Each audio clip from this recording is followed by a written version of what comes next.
How is everyone doing out there again? It is myself, Jeff Black. I am joined by, as always, the ever beautiful and eloquent Brandon DeCruz. And today we have the real stud of us all, Dr. Scott Stevenson, joining us. We are Chasing Clarity Health and Fitness podcast. Today is episode 80. Of course, I just gave it away, but Dr. Scott Stevenson, the science of hypertrophy training, individual responses to resistance training, the role of satellite cells in muscle growth, and the muscle memory phenomenon. I hope we get real deep on the MGF when talking about satellite cells.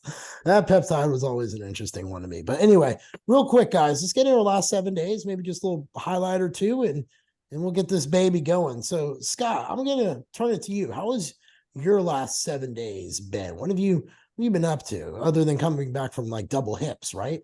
Yeah, that's kind of been the theme. It's I've got all sorts of really interesting insights, some of which I think are probably interesting to the bodybuilding community, but one that I guess I'll start with this that I think is important. I looked into the literature, of course, relating to the various approaches for a total hip replacement. And the thing that was interesting about me is I've got, and I'm pretty sure I have this, I'm going to try to get some clarity on this, speaking of clarity, from the physical therapists that I've been working with down here. I've got something that's come and gone several times over the years called neuralgia paresthetica, and that's an entrapment of the lateral femorocutaneous nerve, which it's a sensory nerve. I think it's probably an autonomic nerve too, and it serves the lateral thigh, right? So it feels a little bit like an IT band type of thing, and lots of stories there. But I had that on both sides many times, and I've been able to fix it. And then I had it again several years ago, and I couldn't get it fixed. And then I made it worse by being a butthead and training like an idiot, doing too much, training with Derek Oslin. No blame cast on him. I had a blast. And we're doing a mountain dog training program, which was way too much for me in terms of recovery. And I just bullied my way through it. And the long and short of it is that the interesting thing that you see in the literature, and most practitioners don't know this, is that hip osteoarthritis can manifest. This is the important point for the listeners who've been training for a long time, is hip osteoarthritis can manifest in manifold ways. Typically, your practitioner goes, it's going to be like an adductor type of pain. It doesn't necessarily manifest like, oh, I feel a sharp pain in my hip joint, or what seems like it's coming from my hip joint. It can be down in the feet. It can be in the shin. It can be in the hamstrings. It can be in the glutes. It can feel sort of like sciatica. It can be all over the place. And so I didn't know that I had that going on. And we were trying to figure out what's going on. And my PT's like, you've got signs of hip impingement. You've got signs of neuralgia paresthetica. You've got signs of who knows what. I'm like, I hate to do this, but let's resort maybe to like getting an x-ray done. And sure enough, both my hips were a wreck, just a total disaster. So another important thing for anyone who has to have that done, and this is sort of a message, you have to talk with your medical practitioner. And this is what I've sort of seen is I'm sort of a special kind of subject case control study here, in that I got both hips done, right? And the right one wasn't recently. It's not caused me any problems. That neuralgia paresthetica type symptomatology that I had before, that may have been because of hip pain. I don't know, but the right hip, basically, at least from the x-rays, looks as bad as the left one. So my surgeon, pretty progressive, said, hey, let's be proactive here. If I just came in with the right hip looking like it is and no pain complaints, they wouldn't have done it, but they're going in anyway. So I tell people, I was driving by the Hip Replacement Institute here, and they had one of those guys like flipping the sign, I said 2 for 1 on hip replacements. I'm like, hell yeah, I'll take that. Right. So I got them both done.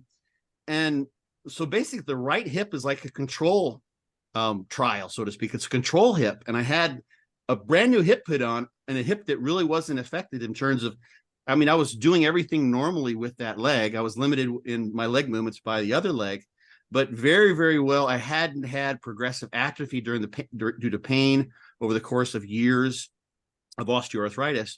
So I've got the new hip on the right side, and it feels like, aside from the incision in the front, I had an anterior approach done. People who are looking at that will know what that means. Like, that hurts because it cut right through the muscle, but otherwise it's like nothing happened. And many people, especially if they're older than I am, I'm kind of a unique individual in this regard. Having both hips done is like 1 in 1,000 type of thing. It's not even literature on that documenting. It's such a rare phenomenon that both are done simultaneously.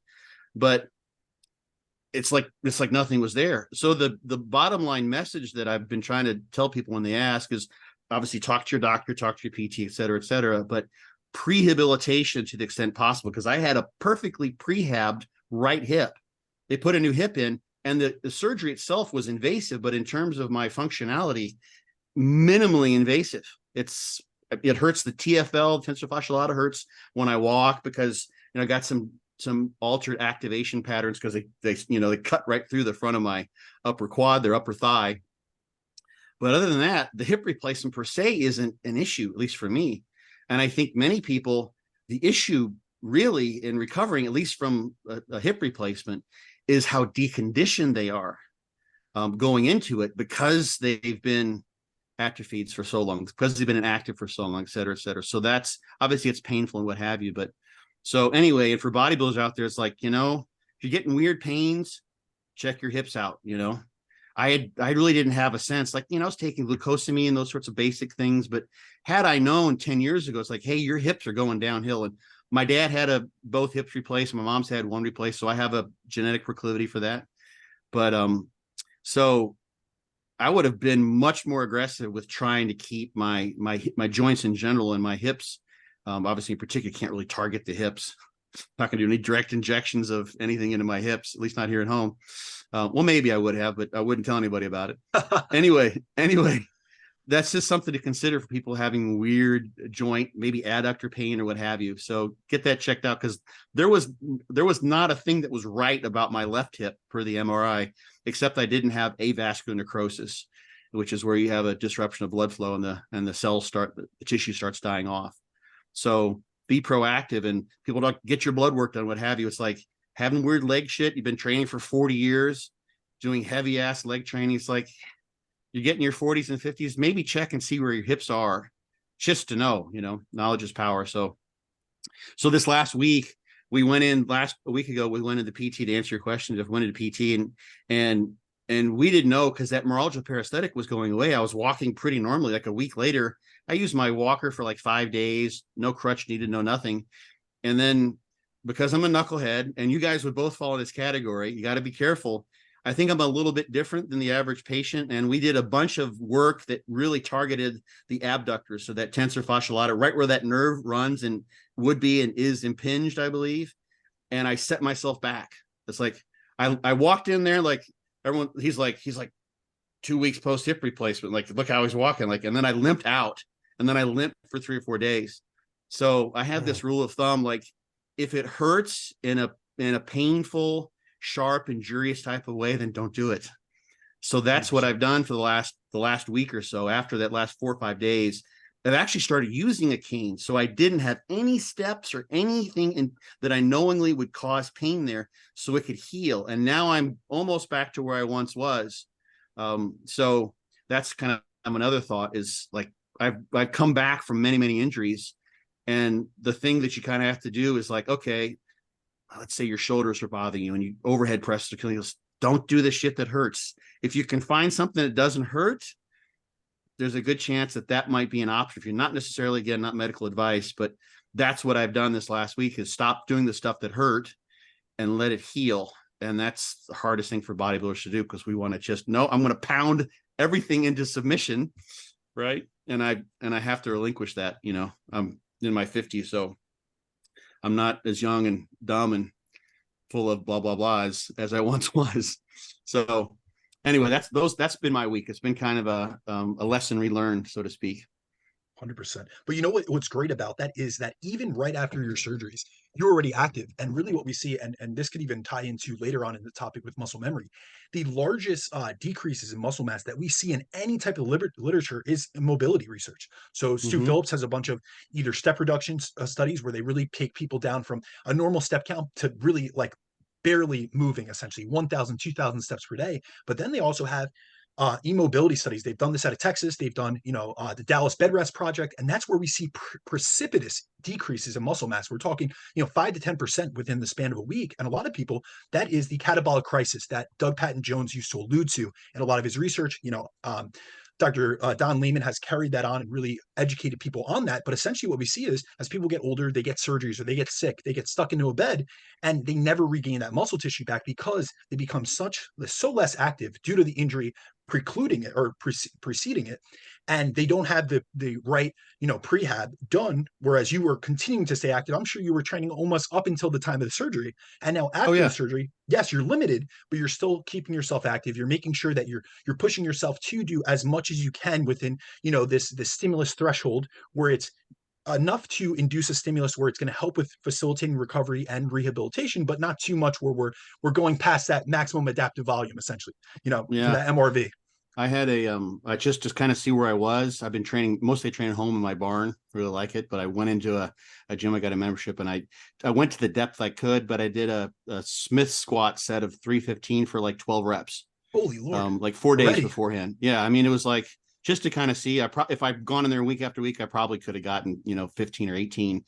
I hadn't squatted on that machine for quite a while, so that was just to sort of see where I was. So I had so much physical reserve in place, that even if I mean, another thing that's kind of funny is when I got out of surgery, there was a kind of a mishap with the I don't think they just never expected this.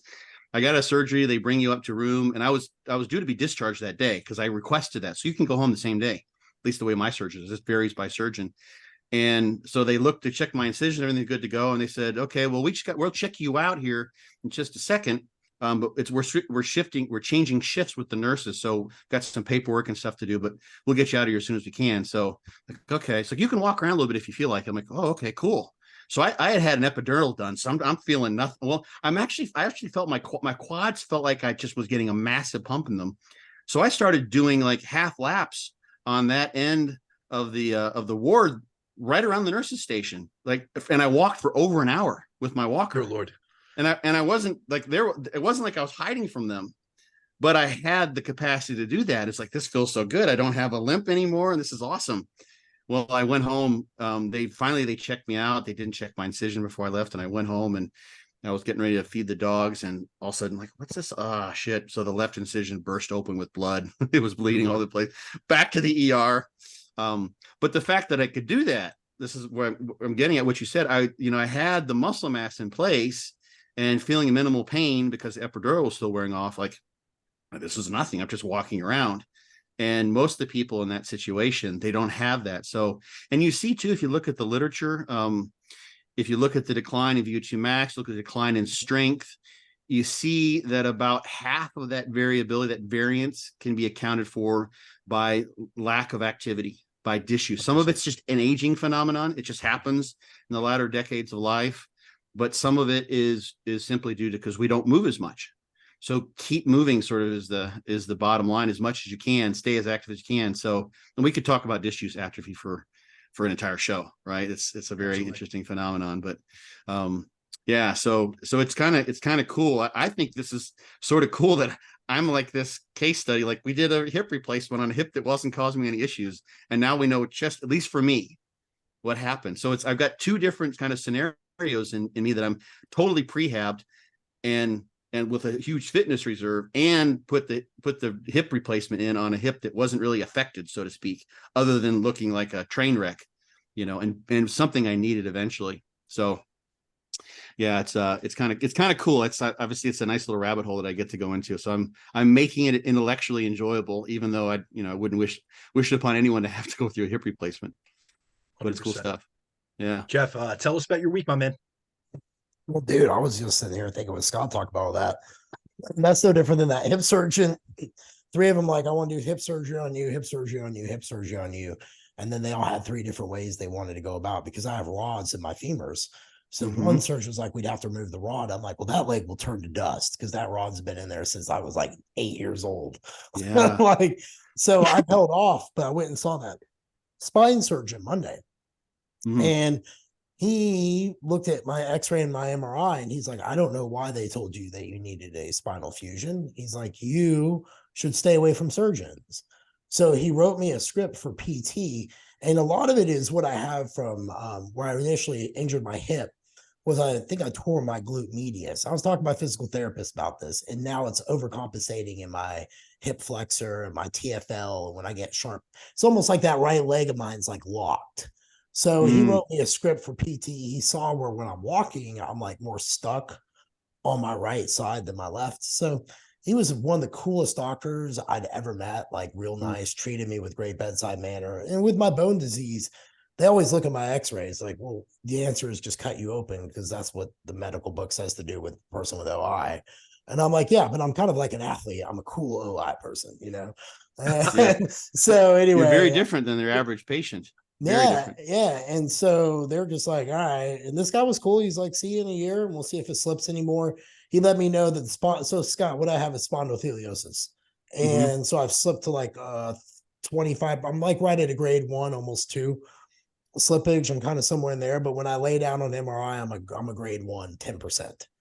So he basically was like, it kind of is mobile. He's like, you just need to go to therapy and get it stabilized with my core. Mm-hmm. And I'll tell you what, all you bodybuilders out there, don't do the branch warren thing that I did for a few years and not train your core to thicken up your waist. Like I remember, do you remember that? Do you remember that fad, Scott, that went around? You barely trained your core because you didn't want the thick abs and all that shit. Yeah. And Yep. physical therapy, that woman wears me out on core stuff. Like I literally sweat more in that fucking thing than I do in my own workout. So I'm Mm-hmm. breathing heavy and I'm like, oh God, how am I supposed to do this? A pillowcase is whipping my ass. So I will tell you all, if you all are lifting weights, take your core training a little bit more seriously because as you get older, it really is a bitch to go back and kind of fix. It has made working out and things like that not fun Yeah. because you have to relearn patterns. So I'm learning how I'm having to go back to learn to rewalk again, basically from being a dumbass and just kind of just working through the tear and thinking I knew what was best. So Mm-hmm. anyway, that's Is been the my rehab last helping though with the pain and the slippage? yeah, that Yeah. and stretching a lot of yoga, a lot of cars, a lot of stuff like that. I Mm-hmm. now have an hour built out a day, and I actually like feel better every day from doing it. Mm-hmm. I cut my training down to 4 days a week. I'm working with Joe Jeffrey on my programming. I'm coming down in body weight. You know, Scott, I was like 205 a few weeks ago, and now I'm like 194. It was just too much load on me and for Mm-hmm. my structure. So if I compete again, I'm going to go at lightweight. So I'm going to try to get down to 175. And then once I'm a little bit lighter, the goal is to work on repatterning my walking and things like Mm-hmm. that. So in the meantime, I'm working on core and stuff like that. But it has absolutely helped me 100%.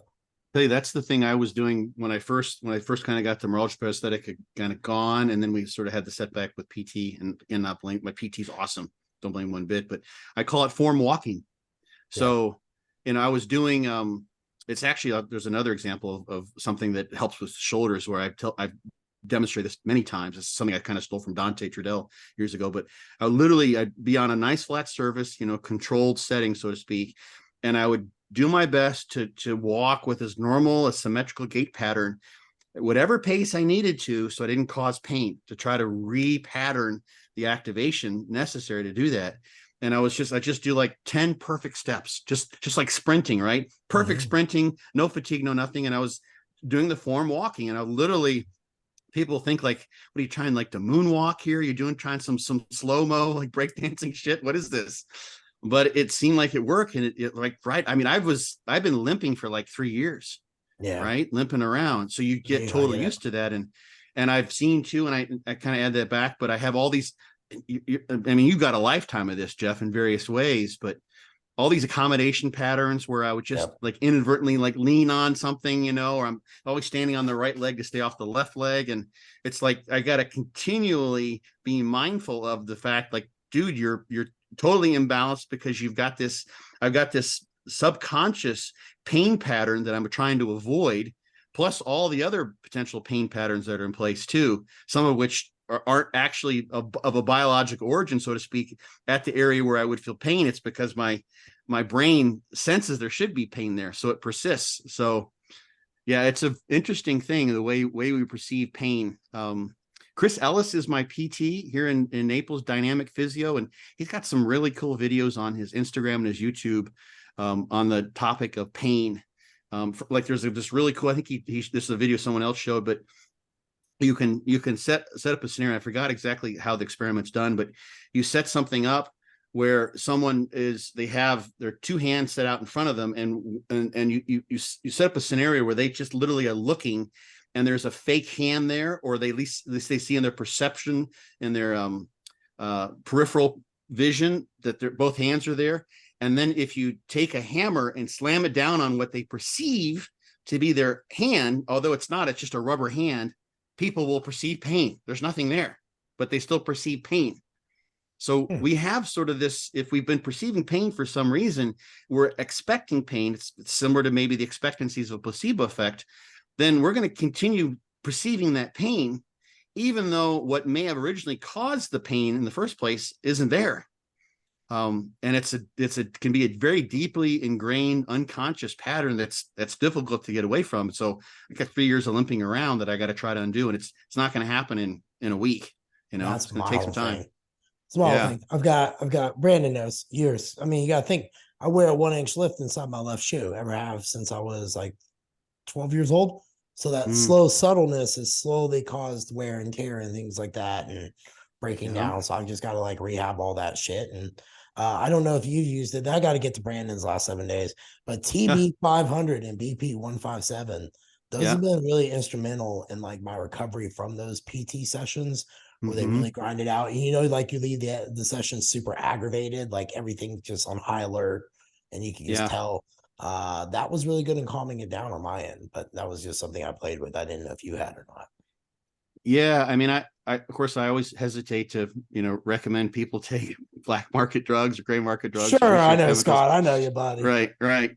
The funny thing about BPC 157, because I get asked about this in my consultations all the time, is that the research on it's almost like someone's just like been fabricating research on BPC 157 for like decades. It goes back at 20 years or more. All sorts of things like ocular disorders, of course, GI issues, not just connective tissue, not just that famous rat study where they created a rotator cuff tear and then they treated with BPC 157. Like it's literally has miraculous recovery abilities. And so it's really phenomenal. The one thing that I always hesitate in the BPC 157 with, and I've answered this, actually, I just answered this question for someone who messaged me, a friend, post-surgery, is that I think, well, I have kind of two thoughts. It works so well that if someone's coming back, like let's say from an injury where they don't have full range of motion back yet, you don't want to accelerate the recovery, because then you could create a connective tissue matrix there with a limited range of motion. And let's say if it's a shoulder or a knee or what have you, you want to get that range of motion back. Let's say like someone's got a torn patella or some sort of knee injury, and sometimes your range of motion is very, very slow to come back. Like, I'll just accelerate this BPC 157. Well, and then you set up a connective tissue network. This is like, you see this in the disuse atrophy, the mobilization research. Someone's casted, right, with their arm at 90 degrees. They come out of that cast and all the connective tissue is set up. The muscles, the sarcomeres have set themselves up for a shorter range of motion. Same thing can happen post-injury. You accelerate that so fast, like, okay, now you're shit out of luck, because now you get that range of motion back, right? And you've already set up a very strong collagen network. The other thing I wonder too, haven't seen this like a sort of a molecular analysis of what genes are being turned on in particular by the BPC 157, because it's a gastric derived peptide, right? It's not something that would typically find its way into your elbow or your hip or what have you. So does it create a differential protein profile in terms of the connective tissue proteins, collagen, elastin, what have you, than you would see normally being produced, and one that has then differential mechanical properties that differ from what would endogenously occur in lieu of that peptide? So do you have greater elasticity? Do you have lesser? And I've talked with a couple guys who used BPC 157 after muscle tears, and then they had a recurrence of injury, and it helped them recover so fast. Maybe that was part of it. But I always sort of wondered, like, what are we getting here? Like, are we getting scar tissue that's not as elastic? Are we getting something sort of intermediate between scar tissue and what would otherwise be there, or what was there before the injury? Like, what's actually going on? And I haven't been able to find that in the literature, where someone sort of looked at what the nature of the repaired tissue is like in terms of mechanical properties. See, you know why I like saying random shit occasionally? Like, just the universe makes me say. It's because in moments like that, I learned something, because I never thought about that angle of what the regrowth of the tissue really was. So thank you for that. I really appreciate it. Yeah, it's something to know, because I mean, I've used this to help my periodontal My Hmm. because my gums, my bones, they recede, so I, gross sounds. But when I brush my teeth, a lot of times there's blood, and that kind of Yeah. receded when I take it, and it was really a very interesting thing. And there's a research thing Hmm. saying that. I'm like, all right, so maybe I'm not totally crazy here. But no, that's always a good angle that you're saying for the injury prevention. In the event that I Yeah. did get a future surgery, I probably wouldn't want to pound that all in my body and then be fucked with scar tissue. So that's a good Yeah. point. Yeah. Yeah. And the devil will have his due, so to speak. Like you're getting this all benefit and no negatives. Like, Yeah, Brandon says that got to all the time. question For that. every gimme, there's a gotcha. And speaking 100%, of my man. Brandon, baby boy, looking Yeah. beautiful, Here looking we handsome. You got the Fortitude training shirt on. It's a little Always red supporting. camo style. The beard looks properly lined up.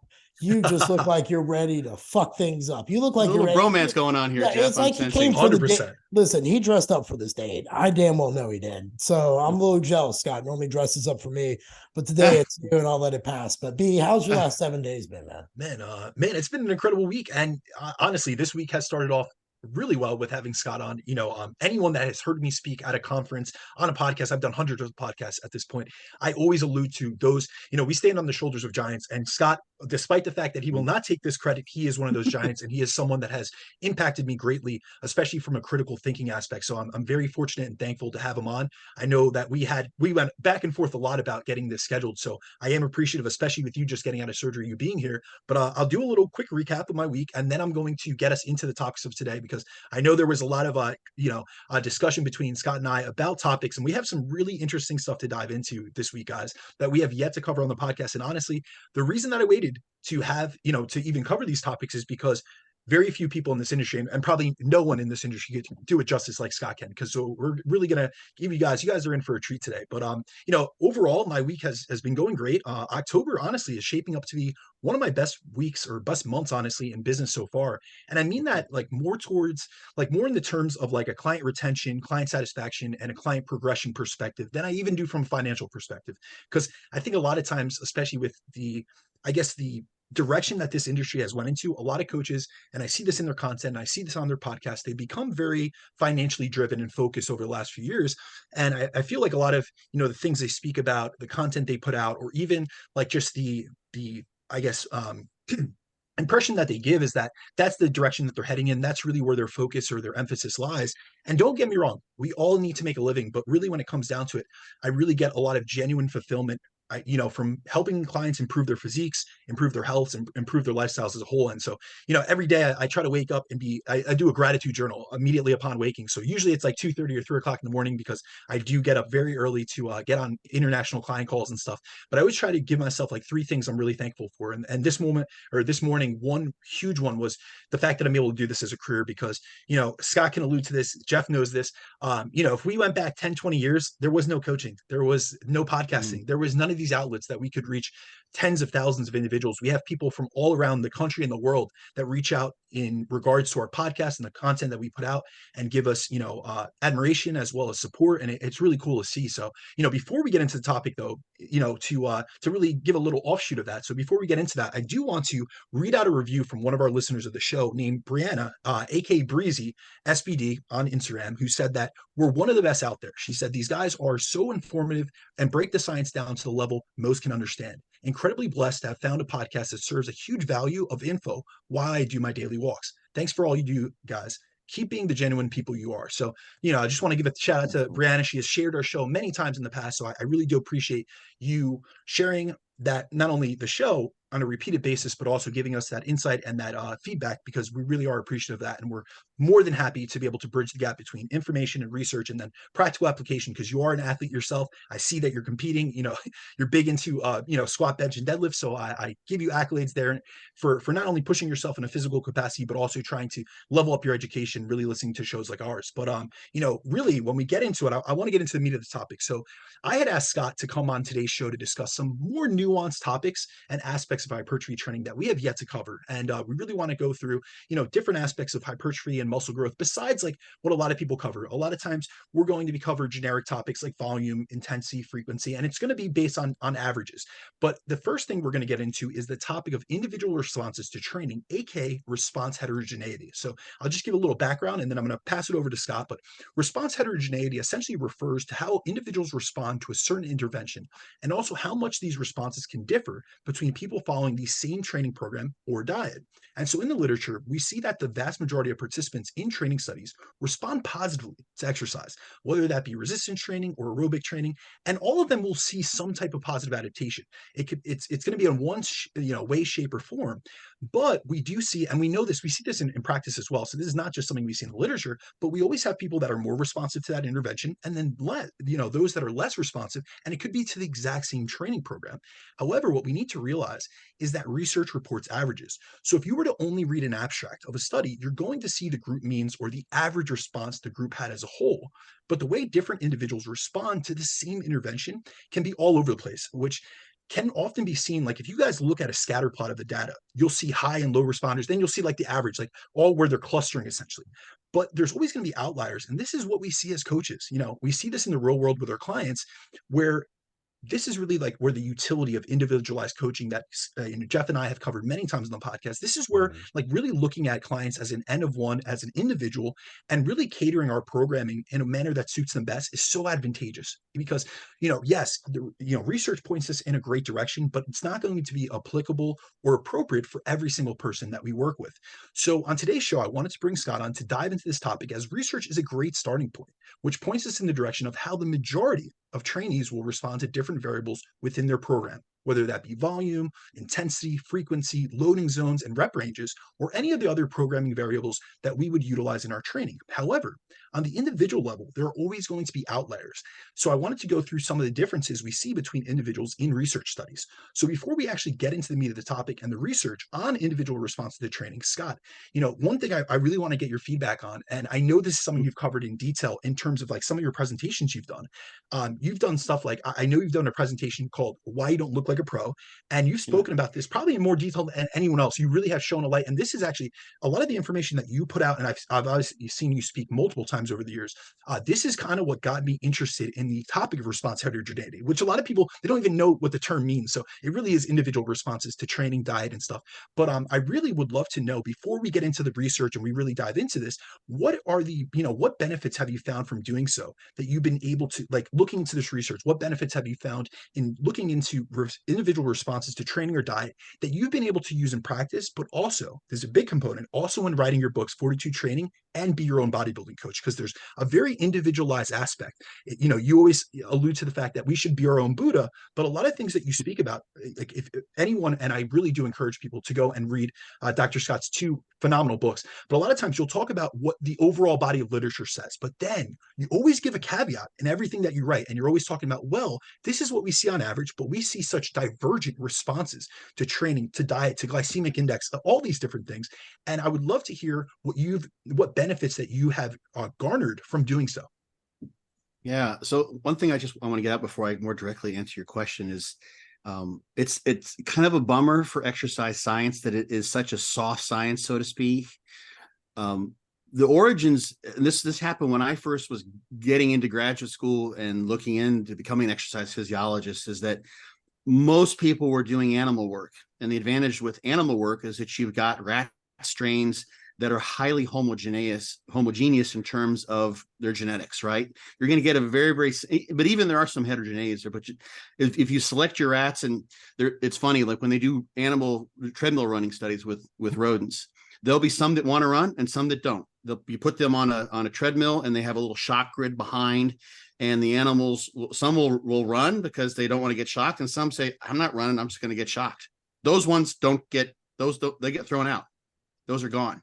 There are some in the swimming studies, though, some animals that just will sink, right? Yeah. No, they just go out on the bottom of the barrel and they pop back up. Some will drown. That's true. Some will drown. Some will paddle and actually swim. But some of them, they just go under, and actually you get a diving response, and their heart rate goes down when they go down. So you don't get this cardiovascular training, which you're trying to do. But for the most part, with animals, you got this very homogeneous response that you can count on, and it helps statistically. So if we apply some stimulus, some stress, some supplement, some drug, what have you, you're going to see very, very closely clustered data points in terms of before and after control and experimental groups. With humans, we're all over the place. And it's a thing that is kind of taboo to study to some degree. For instance, racial differences, like that's really a no-no. You just don't want to get into that. Obviously, for political reasons, you're going to get yourself in trouble if you do that. So they don't do these things. But you see, and I always tell people, like, go to your mall if you're still a mall somewhere, and you go to the mall and you look, or some public event, and you'll see people that like literally like they're string beans. Like they could eat whatever they want, or maybe they've got tons of need or what have you. For whatever reason, their body fat set or settling point is very, very low. And you have other people, a lot of them are now going to be in like scooters rolling around, but you've other people, it's like, wow, there's so much body weight there. It's incredible. And these are all the same species. So not that you're necessarily going to find that sort of variability amongst the volunteers, the people you may pay to come in and do a research training study, but we have this tremendous variability. So the thing in terms of, what the benefits have been is, one, of course, just simply being aware of it. That's why I put together that presentation, so people know that it may not be what you're doing. It may be you. In fact, there was a study that came out that Stu Phillips put out not too long ago. He was one of the authors on the study that showed that the within individual variability was much more determinant of the extent to which someone grew muscle, which hypertrophy was realized, than the across individuals.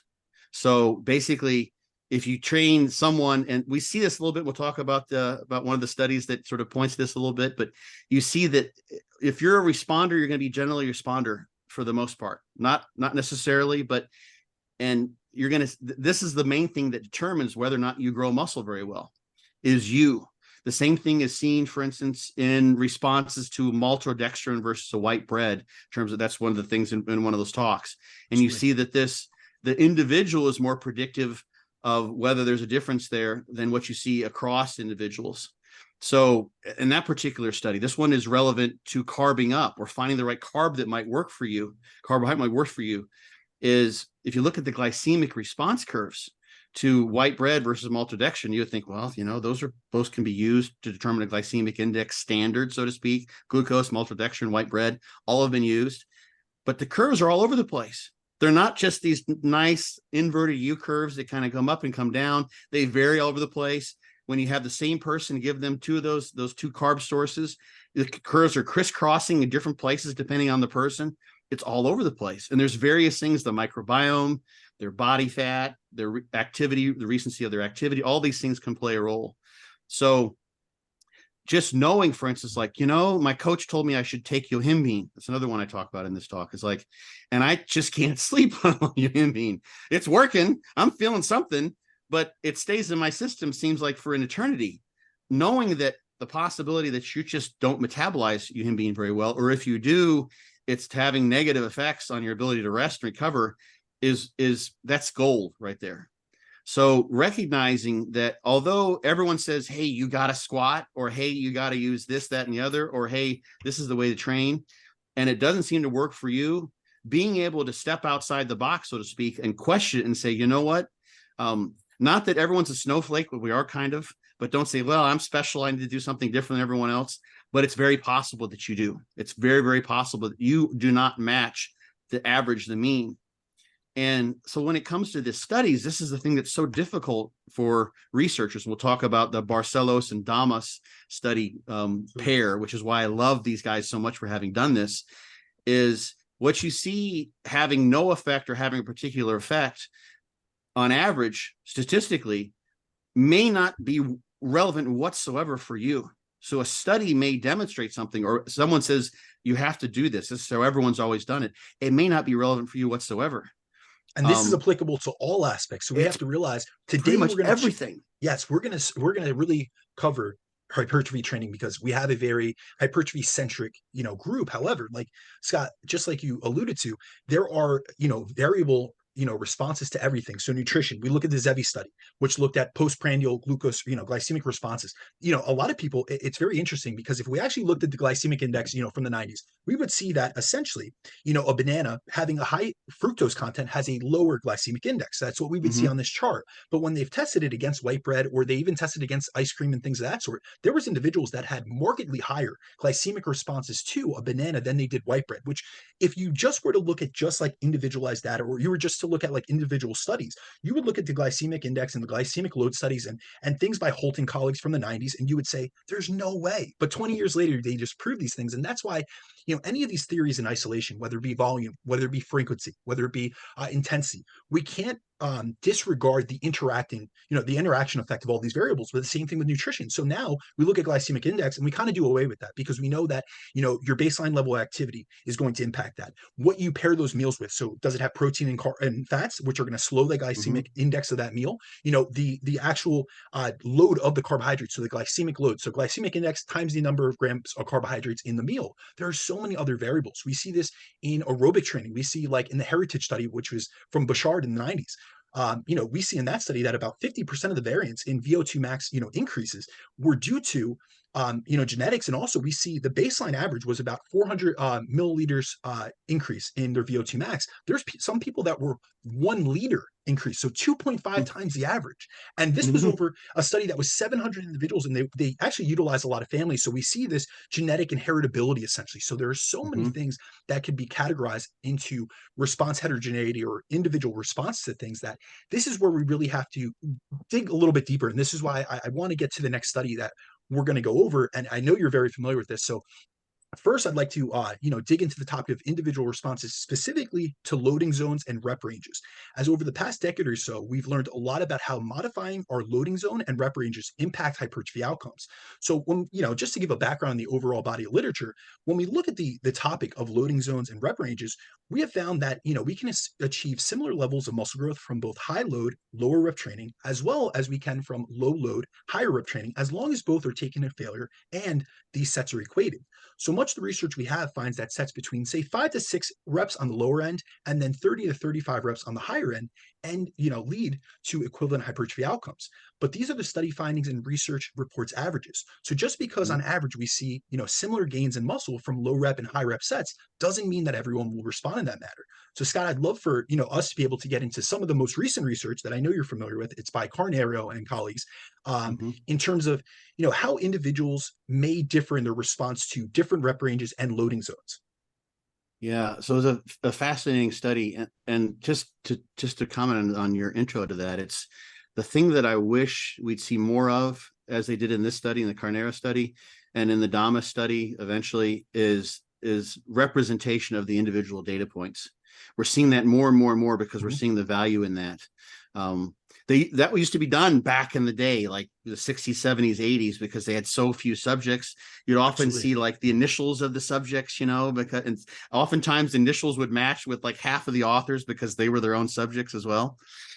So in that particular study, and of course, you can introduce this as well as I could. It was with postmenopausal women. So I think, does this really matter for us? There's potentially some ecological validity issues there. Does this kind of externally valid for bodybuilders? I think there's a proof of principle there we can take from this. So they basically randomized their subjects to a high loading range. It's like 27 to 31 reps. So sort of high reps, low load.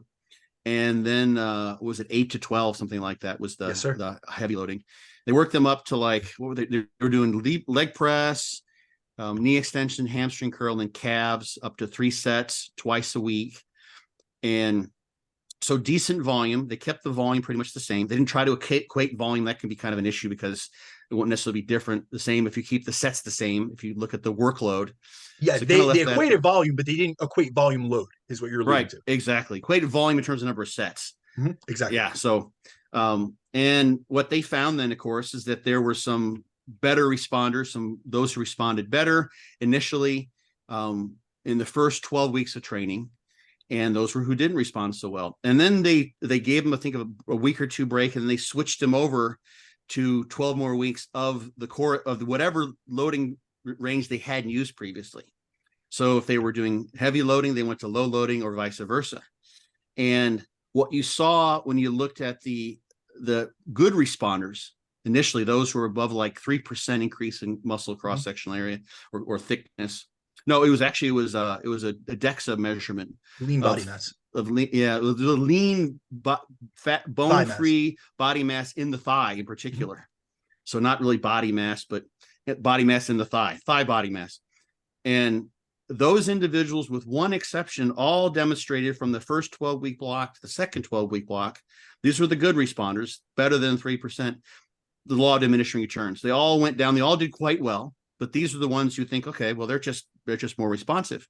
There was one individual who did better amongst those who were the better responders. But the crazy thing is that when they looked at those who didn't do so well with either the heavy loads or the light loads, when they switched over, they basically all became better responders, with one exception, someone who just was kind of a non-responder. They didn't do anything, no real improvements in either case. So 24 weeks of training with no improvement in fat, bone-free, lean body mass in the thigh, kind of a bummer. Everyone else improved. And all in all, they had very similar outcomes over the course of those total of 24 weeks in terms of the increase in muscle mass. So lots of different things we can draw from this. One, for instance, take that one outlier. Looking at outliers, individuality, who was a good responder initially and then did even better.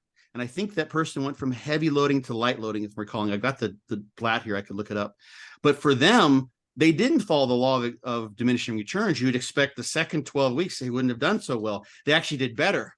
Exactly. So for that person, I would have expected, even if they had done that initial, use that better program for them, the one they used the second half, the first half, they might have doubled their gains. So that person, I would say, okay, I think we found your rep range, at least for training the thighs. And we're just lumping together the hamstrings, the adductors, the quads, all the thigh mass, right? So they weren't doing any direct adductor training, they were doing direct quadriceps, no real direct, they had hamstring curls. So, but they're just pulling it all together. So we're not looking at those individual muscles of the quad, for instance, to know what's happening there, because there can be response variability there as well. But basically, all those individuals who didn't do so well in the first half, with that one exception, the non-responder, when they switched rep ranges, they found something that worked better for them, in spite of the law of diminishing returns probably playing a role. So that's kind of the cool thing, is like you'd expect, if anything. So the responses that were greater in that second 12-week block, that happened in spite of the fact that they had already had 12 weeks of gains. What do you expect the gains to be tapering off? Then they were catapulted forward. And it wasn't a matter of like, everyone who was using the high loading, the heavy loading, was better with low loading. It was completely mixed up. It wasn't like, we couldn't say that, just like on average, you see from the studies comparing low loads with high loads, that on average they're equal. There was no like general trend towards, for those who don't respond well, they're going to do better with heavier, low loading. Nothing like that. It was simply that one of those programs, one of those rep range was better for them, which is, so if you look at the 3 studies, I think, that have come out comparing heavy and light loading, you would think, well, it doesn't matter, just do whatever, And so the thing that's really, then, if we go a step deeper, the thing that's interesting to me, and this could, of course, these are data that could be collected, but they don't get done for whatever reason, is why is this the case? So what's going on there? And this would lead us down the road of satellite cells. It could lead us down the road of how much pain someone's willing to tolerate. There's a categorical difference between doing a set of 10. Okay, I can do this 10 reps and then I'm done. I'm taking it to failure. Like, oh shit, I'm going to get to 22 reps and the next 10 reps next 8 reps are going to be just awful. Some people don't want to do that. I heard from a person online related to the hip replacement topic, and she claimed, at least, that she used no painkillers after the surgery. And then there are some people who are 5 weeks later and they're like, this pain is excruciating. I can't handle this. So that's a whole other topic. So what is it about one rep range versus another rep range that made it better for one individual versus another? What are the underlying factors there? Are they muscular? Are they neurological? Are they psychological? Are they dietary? Is it maybe that, if you're doing those higher reps, you're using up more glycogen? Someone eats a higher carb diet, they're better able to restore glycogen so they can have better performance during those particular workouts and then progress more so. And the question that I always have, that like I keep on like throwing this bottle, this message in a bottle out into the ocean, is progressive overload is applied in almost all of these studies. Like And they did it in this document one as well. Yeah, they do. Right, of course. Like they always document how they do that. And I would love to see, like, let's look at who progressed the most and at least correlate that or see if there's any associations between the relative increases in muscle size. And if we believe that progressive overload, which is always applied pretty much, you don't just like say, okay, here's your load and we'll just keep it the same for the entire 12 weeks or 8 weeks or 6 weeks. Like if we believe that progressive overload is driving the adaptation, and then the fact that you're getting stronger is reflective of the adaptation. So you're not going to get more reps unless you're training like Branch Warren and throwing shit around, right, Jeff? If your You gotta form love is, Branch Warren, man, dude. Like I mean, I it watch worked those for him though, videos and right? I'm like, man, that guy made it a long time training like that. I don't He care what did, and anyone he's still says. training that way. I know, I heard. Yeah, well, there's videos out, but Yeah. so not dissing Branch Warren because shit worked, right? But I think the guy's, he's from a planet near planet Ronnie Coleman, because like most people can't get away with that shit, and he's still doing it. He's actually better off than Ronnie is. Another story. But so the thing I'd like to see is there something to say for how strongly can we support the idea of progressive overload, and that the more you can increase your loads over time, the better growth you're going to get. If we look at, for instance, the variability, like if we do a statistical analysis of variance type of thing, and say, you know what, the increase in muscle size, regardless of whether these were light loads or heavy loads, was 80% explained, statistically speaking, by the extent to which someone increased their training loads, right? Or was it immaterial? Was it like some people increased their weights 10% over the course of those 12 weeks and they got great increases in muscle size, and other people increased 30% and they got equal? Maybe there's no association there as long as it was increased. So who knows? Because we see examples of this. If you look at, we've got people like Ronnie Coleman, right? People like Jordan Peters, people who get Dorian Yates, get incredibly strong and they're massive. And then we also have people like Paul Dillett, for instance, the old school bodybuilders, Flex Wheeler. They were not known. Yeah, they went in there and just kind of pumped it up, and they didn't Flex Wheeler wasn't, writing in his logbook between his sets. He was going to get his workouts done. He was moving solid weights. People who are big generally do move big weights eventually relative to the average person, but there's a huge, it'd be interesting to go back and like see if you could look at the video from Dillett, Wheeler, doing lifts that are comparable. It's hard to know because you get on a hammer strength machine, those vary somewhat. Nasser, yeah. Nasser in 98 in Oxley, GCS poster is the biggest motherfucker ever. So I'm like 18 taking this man in. Yeah. And he did on the Smith machine 315 behind his neck for about 20, 25 reps. Yeah. And then he just grabbed like 12, 15-pound dumbbells, just sit there. And it was like compared to like what I was reading and understanding, I'm like, he's not doing that right. And I was like, but he's big as shit. I'm not going to say nothing. You know what I mean? And it was very much like that. And John Meadows talked a lot about that too, that maybe progressive overload isn't the only single way. Because a lot of those guys in the gyms that I've seen, and I own a gym, dude, they train like, they wear dark clothing, but they train not like wolves. And so we just get better and better and better every time I see him. And I'm like, shit, all right, I don't know what I did wrong. You know what I mean? So sorry to interrupt. Yeah. I just had to say that real quick. I had witnessed that phenomenon when I was coming up. Yeah. There's something to say for the mind muscle connection. I've got a whole talk that I do about that too. And you can tell when someone, you can just see this after watching enough people train, when someone's got a good connection with the muscle when they're training.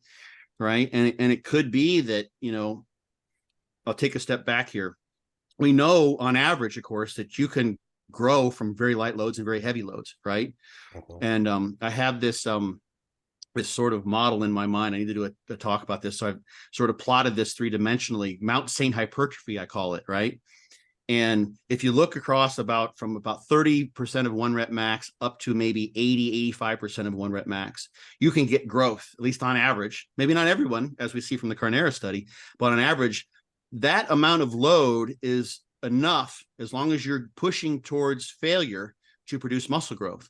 So the loading range in terms of relative load, relative and individual strength is 30 to 80, 85%. You get above that, and then you're just destroying your nervous system. You're going too heavy. It's, it just doesn't work out, practically speaking. So that's sort of one dimension of this mountainside. If you look across the peak there, 30 to 85%. And then when you're going up the mountain, so to speak, you're going into reps and reserve. So I think to some extent, obviously, if you stop six reps shy of failure, probably not going to get a stimulus. All your sets are like that. But as you get closer to muscular failure, there's probably you've got more of quote unquote effective reps that play a role. So back to these guys who grow from light loads, let's say let's take Nasser, he's doing those side laterals, right? And he's sort of his deltoids have been hit this 315 set of 315 for 20 reps behind the neck. And now he's doing those side laterals, and there's no trap involvement. He's hitting just the middle head of his delt, because he can do that. Like, he's just nailing that in a way that, only someone who'd been training for 20 or 30 years could do at that time. So he's creating a stimulus with enough load. They're very light dumbbells, but it's in that 30 to 80% or 85% range. And of course, here's the thing. How do you determine a 1 rep max for that kind of a partial movement using just the middle head of the delt? It really kind of can't, because yes, move more weight, and eventually you're not just using the middle head of the delt. You've lost your mind muscle connection. He could probably pick up the 80s and move him through that range of motion, but now he's using his traps. Now he's using more of the delt. It becomes a different movement. So relative, and this is where an EMG could probably give you some insights, relative to the muscle that's being engaged, this really powerful mind muscle connection, John had this too, right, is something that will allow you to take those light loads, so to speak, and make them feel heavy, because you're only using the target muscle that you're intending to use, because you've got a mind muscle connection. And being pre-fatigued, of course, is some nice biofeedback, because you can feel the delt getting torched because you just hit it with a set of 20 with 315 behind the neck. And that can make that an effective stimulus. How do we tease that out from a program where, Nasser's doing, who knows, I think he trained with fairly high volume from the videos I remember seeing. And of course, he's got everything else. He's got the genetics going for him. He's got the drugs going for him. He's got the food going for him. I mean, the guy was an absolute animal and as meticulous as you can get. But there is a rationale for seeing why, like, that's a very difficult thing to study in the scientific literature. And that's not something you can study with your typical subjects that are used, like untrained individuals, because you're not going to teach them how to have a mind muscle connection in a way that they could create an effective stimulus. Like, you'd just be faffing in the wind. They're like, what are we trying to do here? They wouldn't have any idea, and they wouldn't be motivated to do it, and they'd probably drop out.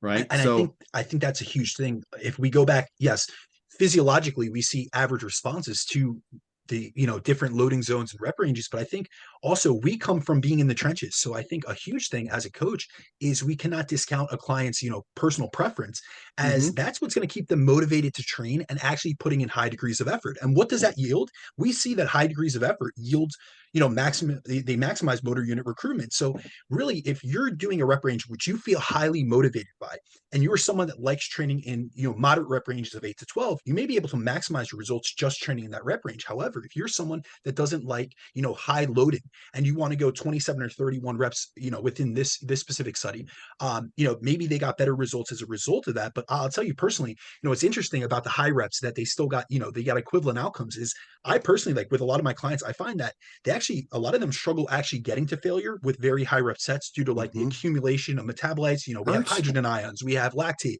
we get this massive burn and this high degree of discomfort. And so a lot of people think they're at failure, but they're not. And so a lot of times I think that why we may not see in the real world, like in research studies, they have someone in there pushing them to complete failure, but in the gym, we do not have that. Unless you're training each and every one of your clients personally, you're not getting them to the point of true failure within a set, especially in high rep sets. So we even see this like in terms of the RIR accuracy research. Like Halpern has a review which showed that over sets of 12 reps or greater, they saw, less accuracy in terms of their ability to gauge their RIR, proximity to failure. But under that, it was less, it was like half rep that they were off in terms of their accuracy in gauging their proximity or their ability to get to failure. And so within that, we want to make sure that we're catering the programming that we utilize towards the individual client that we're working with, and realizing, yes, let's change things up and let's utilize different strategies. Like, so for in this case, this is kind of like this study really like opened up my eyes to being like, with clients, if they come to me and they're only utilizing a certain rep range, and they love that, let me just give them a trial with I'll utilize like undulating periodization, where I'll sprinkle in some higher rep sets and see how their response is, both in terms, in physically but also mentally to it, and they like it, then we can transition them to a training phase where we utilize a little bit higher rep sets. I wouldn't go 27 to 31. I don't know where they got that from. However, Yeah. maybe 20 to 25 reps or 15 to 25 reps, something out of the normal paradigm of 6 to 12, which a lot of people kind of stay I guess fixed or confined to. Yeah. I mean, and they do that in partial experimentally to make sure they've got distinct conditions as much as possible. If you go like, literally, if you go like 8 to 12 and you realize that people may have a few reps in reserve, kind of depending on the person, and then 15 to 20, which would be more practically speaking, then you're getting pretty close. There's going to be some overlap there. Absolutely. So yeah, if they make it that wide, then at least you got an idea. And I think they based it on the previous research where they were doing sets of roughly 30 when you look at the actual number of reps that they were accomplishing. It's funny when you look at the percent 1 rep max and you look at the number of reps they're getting, it's still like, shouldn't you get more reps than that with 30% of 1 rep max? So not to go off on a tangent, but I don't know if you just saw the recent review by Newzo that was on the individual differences between sexes and their ability to like the discrepancies in the estimation of one rep max percentage. So he did a whole chart from 30 to 95% of 1 rep max, and then showed the individual variance, the standard deviation between individuals and between sexes based on the amount of reps they can actually get at those proximities. So for instance, a lot of people will say like, 85% of a 1 rep max is like 5 to 8 reps. Right. And that's not what they saw. It was pretty disparate in terms of especially men and women compared to one another. So it literally, this study just got released like a week ago. So I'll send it over to you, but it was fascinating, honestly. What were the women able to get more reps at the lighter weights, maybe because they have a higher ability to handle the pain? They did, but I honestly, I can't remember if they were able to exceed them. I'm almost certain that they weren't able to exceed the men on higher, so over like the threshold of 80% of 1 rep max. And I found it really interesting because we see that maximum motor unit recruitment is somewhere between the threshold of 80 to 90%. And there was some individuals in these studies that like 90% 1 rep max would probably be for most people 3 reps maybe. And there's people that were doing 5 or 6, which to me is like, out of this world. But it could be due to fiber type differences. It could be just due to pain threshold, perception of effort. There are so many different physiological and psychological, proclivities that people have, that it's fascinating to see those individual responses, then see the standard deviations, see the range between things like some people are 2 reps under, 2 reps over. It's just fascinating to see. A 1 rep max is a skill to some degree. You probably seen the study where they just had one group just do 1 rep maxes and compared it to a training group, and their 1 rep max improved just as much as the group that trained. And all they did was do 1 rep maxes repeatedly. So it's not necessarily a totally stable measure. It's not a pure strength measure in terms of like, this is reflective of your neurological state and the muscle mass that you have. And it kind of stays, and it will be improved by training as the training improves your neurological ability to activate. And of course, the muscle mass going along with it. If you just practice the 1 rep max, your 1 rep max will get as good as if you train normally. 100%. Yeah. So that's why, the 1 rep max that they're testing there, like if someone's getting like 8 reps with 90% of the 1 rep max, or 6 reps with it, it's like they just if they tested that 1 rep max a couple more weeks in a row, that 1 rep, then you'd see a lower number because they'd end up, changing everything. So it's still not perfect. It's still not perfect. Absolutely.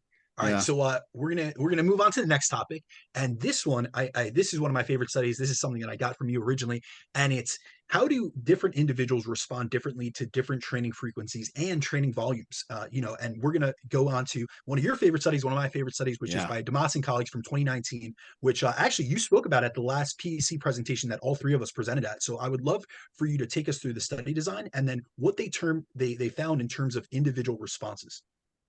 So the first study that came out was one that the internet worries. The abstract scientists might say, well, it doesn't matter. Training volume and frequency is kind of all the same. That was the Barcelos et al. Study in 2018. And I love this design, internal control. Every subject trained 1 leg 5 times a week, 3 sets to failure, 10 rep max, roughly 8 to 12 reps. And the other leg was trained either twice a week, from Monday, Thursday, let's say, or Monday, Wednesday, Friday. So 2 times a week or 3 times a week. So they varied in terms of both frequency and volume. So it was 6 or 9 sets per week on one leg, and then 15 sets per week on the other leg. And they actually, and I really like this, how they did the study, they actually made measurements of, I'm trying to think if this was quad cross, I think it was quad cross section, the whole quad, at 4 weeks and 8 weeks. And you saw in some individuals, it's just sort of a little point that's really nice, because they had the individual data plotted in that initial study. Some individuals grew in 4 weeks and then they regressed during the next 4 weeks. So that's a problem with a lot of these studies, I think, especially when you've got really high training volumes, or you've got studies where people are doing really well. And it would be like, this is why we have periodization. You get 4 or 6 weeks into a training program, it's like, okay, I need to take a break. So you step back. And if you keep on pushing, you just regress. You literally go into overtraining. So they had some of the subjects, you can see from the data points in terms of hypertrophy, they actually overtrained. And some of this is measurement error. So we can't say, this is the end all be all. And then there were other subjects who didn't make any improvements from week 0 to week 4. And then they grew in the latter 4 weeks. So, what's going on there? And I think, and this is another aside, because I've just put together a presentation for the Iranian Bodybuilding Federation. It's they're having a kind of an online conference. I think some people are there in person, but it was an online presentation. I went through both of these studies, actually, ironically. And I also plotted a number of the studies looking at this sort of dose response scenario we have, and they're all over the place. You look back at studies like, there's an Ostrowski study from like 97. And I think their highest volume was like 9 sets per week or something like that. And they saw like 10% increase in muscle vastus lateralis thickness.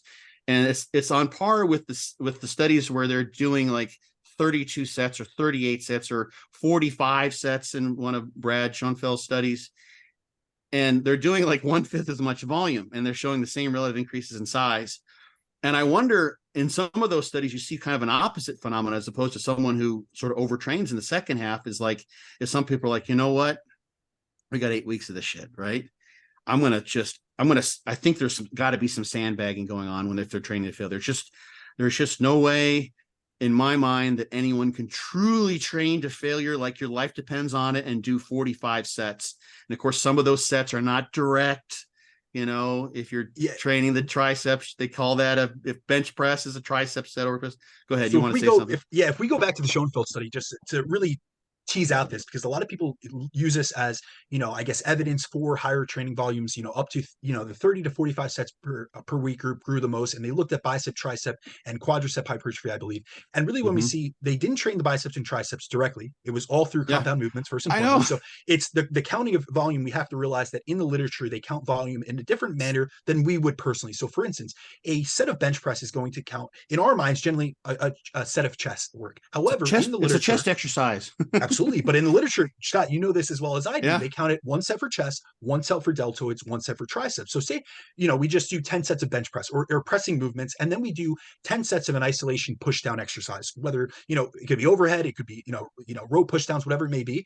That isn't 10 sets of tricep work. That is 20 sets of tricep work in the literature. So we see that Schoenfeld 2017. They look at the 1 to 4 sets per week. They look at 5 to 9 sets per week, and then they look at 10 plus sets per week. And in the 1 to 4 sets per week, they see 65% of hypertrophy outcomes. They see 84% in the 5 to 9 sets per week, and 100% of outcomes in 10 plus sets per week. However, that was counted by utilizing the same measurement that I just told you guys about volume being, compound movements counting for any of the, not just the primary movers. Accessory muscles count the same as if it's in 100%. So that could be, hypothetically, or actually theoretically, that could be 10 sets of back work. So lat, pull downs, 5 sets of lat pull downs, 5 sets of rows. That's your 10 sets of bicep work. So we always have to keep that in consideration.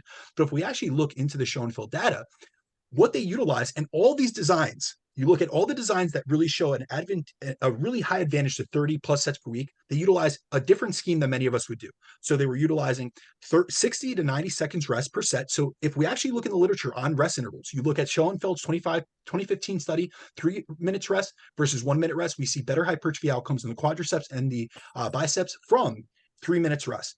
And even in other like mechanistic data that we look at, muscle protein synthesis elevations post-training, we see that there's a blunted anabolic response in terms of MPS elevations from, shorter rest intervals. So with that being in mind, when we look at 30 to 45 sets, realize that every single one of those sets was less stimulative. Also, if we look at it from a practical perspective, do you really think that they did, 3 to 5, I think it was 5 sets of squats to failure in an 8 to 12 rep range and on 60 to 90 seconds rest? I don't think so. So what we have to realize is that there's some confounding variables, especially with those very high volume training studies. Because then when we look at Aube, we look at Ostrowski, we look at other studies that didn't show these same Hazelgraves. These are all examples of studies that saw that between 12 to 18 sets where we got optimal hypertrophy outcomes. And these were looking at all interventions that utilize 3 different volume tiers. So they would have 9 to 10 sets per week, 10 to 15, and then 15 to 20 or something in that area. And they really saw that between 12 to 18 sets were like the Aube study was the group right in the middle that utilized 18 sets per week that saw the best hypertrophic outcomes. So there's this, blunting of the anabolic stimulus in terms of lower rest intervals that could cause you to have to utilize higher volumes to sufficiently get hypertrophy stimulus from doing that. But if we're utilizing, like most of us would do, like I program for myself, 2 to 3 minutes rest intervals with most of my clients, unless they're really constrained in a time perspective. And then I'll use antagonist supersets so we can lower the rest interval in the entirety of the workout, but they're still getting 2 to 3 minutes rest in between single sets of those exercises. So I think there's a lot of confounding that we have to take in consideration when looking at these studies. But Scott, you're 100% right. Some of the things that we see in the literature, we really have to dig in deeper, because if you only look at the abstract, you're only seeing, the 30 to 45 sets per week group, they had the best hypertrophy outcomes. But let's look deeper. Let's look at the rest intervals. Look at the intensity. Let's look at, is that practically feasible? Do you know, as an advanced trainee, could you really do 15 sets, because it was 15 sets 3 times per week for quadriceps? Could you really do 15 sets, working sets of quadriceps with 60 to 90 seconds rest going to failure? I think not. No, it's, and that was, all those things totally apply. Like I've talked about, it's just like, it was 5 sets of squats to failure, 90 seconds rest between, and then they get 2 minutes rest before they go to the leg press, and they do 5 sets to failure there. And then they get easy 5 sets to failure. And then just 5 sets to failure on the knee extension, truly to failure, would be a barn buster if you're really, really taking those to failure. So the thing that the sort of the smaller detail that I want to interject is, I wondered to what extent there's got to be some sandbagging if individuals are maybe even saying, okay, like maybe at the end they're like, I just can't do this shit anymore, and maybe they train hard for the first 4 weeks and then they pull back, because we don't have any like mid training period measurements from that study. Right. That's a lot of work to do. This is not a criticism. Like, it's a massive amount of work to train all those people and make all those measurements. Or some individuals are like, okay, I made it through week 5 and I got 3 weeks and now I'm going to go for it. And maybe they don't do so much, and maybe they can train harder when that's going on. So you don't have, and this is the thing, if we're looking at, and I always pull this back when it comes to dose response, is we don't have, as you would, for instance, with the pharmacological study, right? We don't have a standardized dose in terms of a training regime. If you want to look and see, what are the adverse effects, I want to compare Tylenol and naproxen, right? Or I want to just look at naproxen, different doses of naproxen in terms of its effect on pain, in terms of its effect on GI issues, in terms of effect on liver stress, whatever. You just give people 220, 440, 660 milligrams, right? You just do that. And it's, everyone's kind of getting the same dose. You make sure it's on an empty stomach. You control all the things that would change the bioavailability, and you're good to go. Well, with resistance training, we've got a variable training stimulus, because not everyone's going to train as hard. And we've also, and even set by set, if it's like, okay, I got to go in and just do 1 set of each of these exercises 3 times a week and go to failure. It's like, okay, I can do that. It's a Phil Hernon type thing. I can make that happen. Right. And go for it.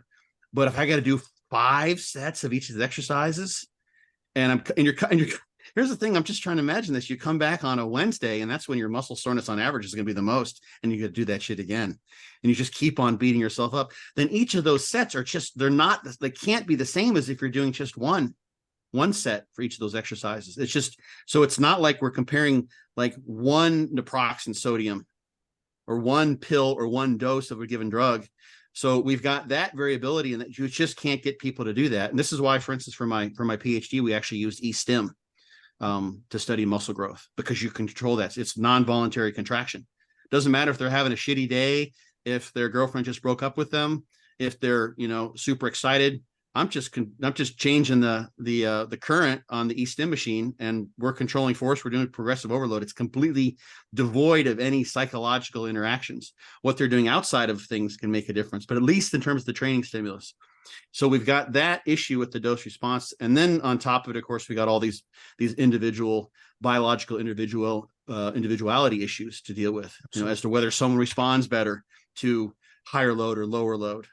Right. Yeah. Or the same thing with high frequency or lower frequency. And obviously that is, frequency is essentially being a dial for volume. But like when we see with the Damas study, just to bring it full circle, is that a third of those did better with high frequency, higher volume. Then a third of the individuals did better with lower frequency, low volume. However, a third of them, they responded equally, you know what I mean, in both legs. So it was like there's such individual response to training. And what we really have to consider is we have to look at the person, we have to isolate variables. So it's not about, just program hopping and going from this to that over, very short time periods, but really looking and isolating variables. All right, this mesocycle, we're going to try a higher frequency approach, and we're going to titrate volume up a little bit during this approach. Let's see how you respond from a stimulus perspective, a fatigue perspective, a recovery perspective, and really let's gauge your progression in an objective manner. Let's keep, food, nutrition. Let's make sure you're nutritionally adequate, you're well fueled, you're ensuring that you're getting adequate sleep. We have all these other variables dialed in, and we utilize a scientific method, meaning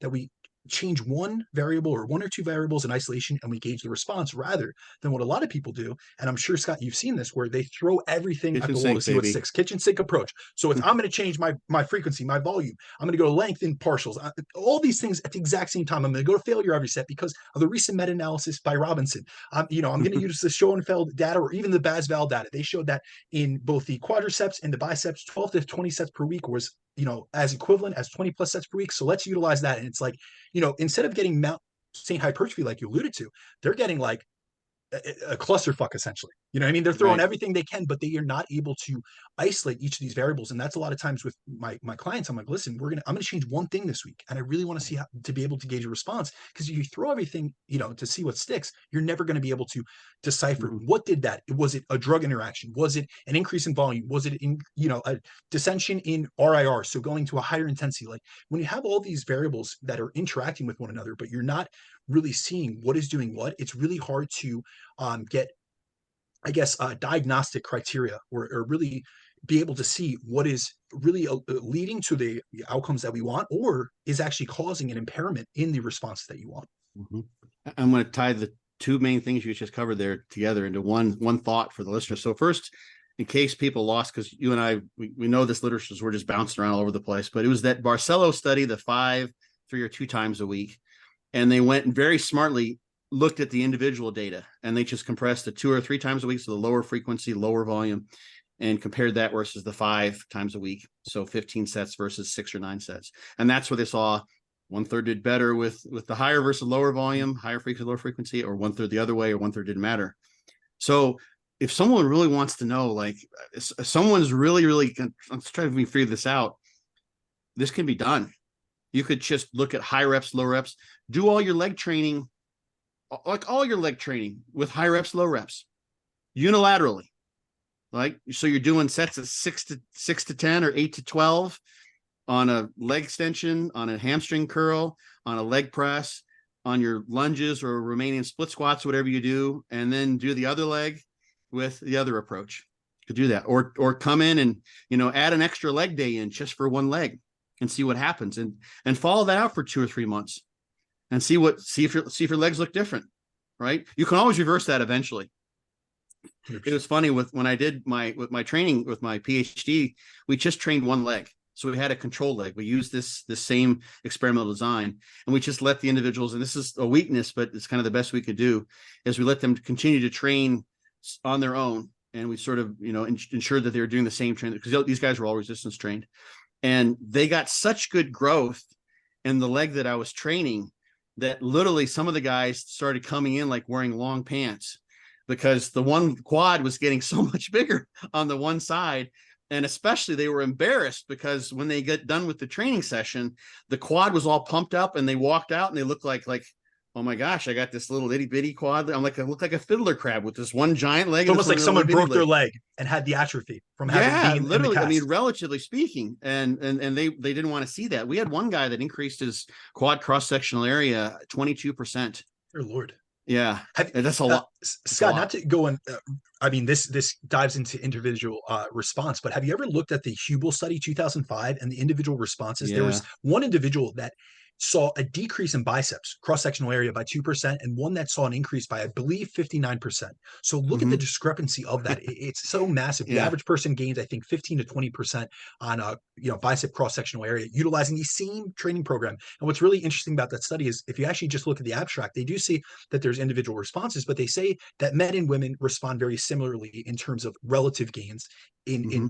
in response to training, and that obviously there's differences in absolute gains because guys are going to have a higher lean body mass to start with, so the increases that we see are going to be larger in absolute values. But it's really interesting because if you only look at like the last line in that conclusion of the abstract, you would think, oh, everyone responds the same. But if you actually look into individual data plots, it is so wide varying, and it's Yeah. such an interesting study because I believe it was over 600 participants, so it is a really big data set for Hmm. a resistance training study, and it's something I see so many times people will quote and they'll utilize in presentations or on podcasts. And I don't think they've looked in a little bit more into the individual responses because they always say this is a study that proves that most people on average respond very similarly to the same resistance training program. Men or But if you women do. really Yeah. Yes, but if you dig in deeper, you'll see it's all over the scatter plots. I mean, it's all over the map.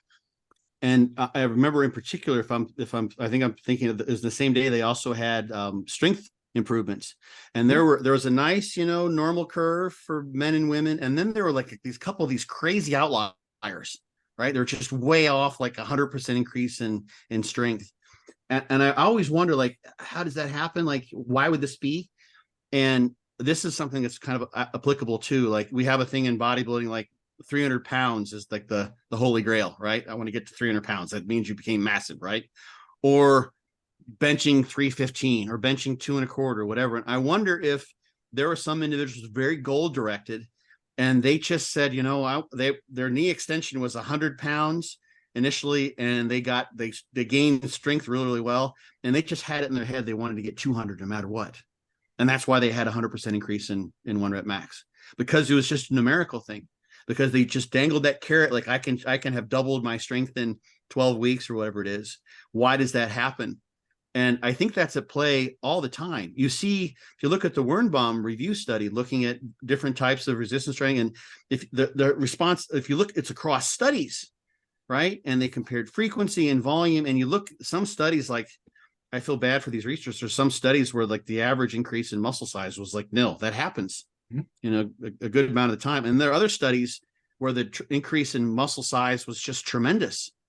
And so there's differences in labs as to how they motivate people. Sometimes they just, stand back with their clipboard and they just like count the reps out and say, okay, we got 2 more reps, very good. Okay, you got 90 seconds. No chit chat, no nothing. And there are others where you've got a good rapport, like a good trainer. It's like, okay, you're kicking ass, man. How you feeling? You good? You good to go? All right, cool. Let's shake it out a little bit. Okay, we got 45 seconds. Ready? Okay, let's kill this shit. Here we go, buddy. Come on now. Come on now. And they motivate them and they push them through that shit. And that's a whole different scenario.